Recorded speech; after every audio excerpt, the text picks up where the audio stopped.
સાહેબ અંકિત સર, એક નાનો એવો પ્રશ્ન છે કે જે હાથનો દુખાવો મારા વાઈફને નહીં પણ ઘરે ઘરે આ રીતનો એક બેનને પ્રોબ્લેમ તો હોય છે. મારા પાટલા સાસુ છે ને એને પણ આ હાથનો પ્રોબ્લેમ છે. ફરિયાદ કરતા હોય છે હાથમાં ખાલી ચડી જવી, હાથમાંથી વસ્તુઓ પડી જવી, અસહ્ય દુખાવો થાય. મને તો મારી વાઈફને ખબર છે કે રાત્રે છે ને ઊંઘ પણ ન આવે, હાથમાં સોજો આવી જાય જ્યારે હેવી કામ કરે ને ત્યારે. તો આ જે પ્રોબ્લેમ ઊભો થાય છે સાહેબ અંકિત સર, એ શેના કારણે થાય છે? કે કઈ કઈ બાબતનું અમારે ધ્યાન રાખવું જોઈએ? કહેવાનો મતલબ બહેનો અને માતાઓને કઈ કઈ બાબતનું ધ્યાન રાખવું જોઈએ?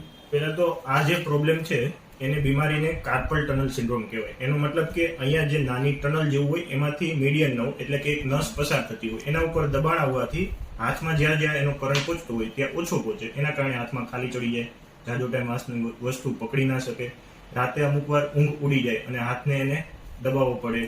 એવું થાય છે, એવું બધું કરવું પડે, હાથને આ રીતનું કરવું પડે ત્યારે એના કરંટ વ્યવસ્થિત જાય. એના કારણે એને મુવમેન્ટ સારી આવે.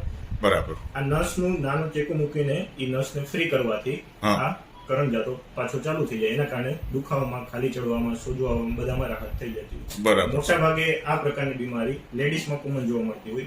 જે રસોઈ કામ કરતું હોય, કાંડા વાળવાનું જે કામ હોય વધારે, એમાં વધારે તકલીફ રહેતી હોય. બરાબર. ટાઈપિસ્ટનું કામ કરતા હોય જે, એ લોકોને વધારે રહેતું હોય. બરાબર. આ બધા કોમન સિમ્પટમ્સ જોવા મળે છે એમાં. બરાબર છે. એટલે આ લોકોએ થોડું ધ્યાન રાખવું જોઈએ. હા. એનાથી એને રાહત થઈ શકે. અથવા તો બરાબર. બીજું આમાં જો સાંભળજો, બરાબર સાહેબ કે આમાં બીજી એક્સરસાઇઝ ને એવું કરવાથી ફાયદો થાય એવું કઈ ખરું સાહેબ?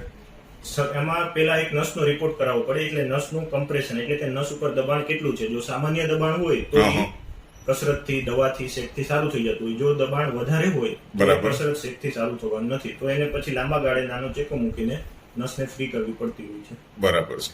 ઓકે સાહેબ, સમજાવવા બદલ ખૂબ ખૂબ આભાર. અને બરાબર સાંભળ્યું ને તમે, કાન ખુલ્લા હતા ને? Okay, thank you sir, thank you.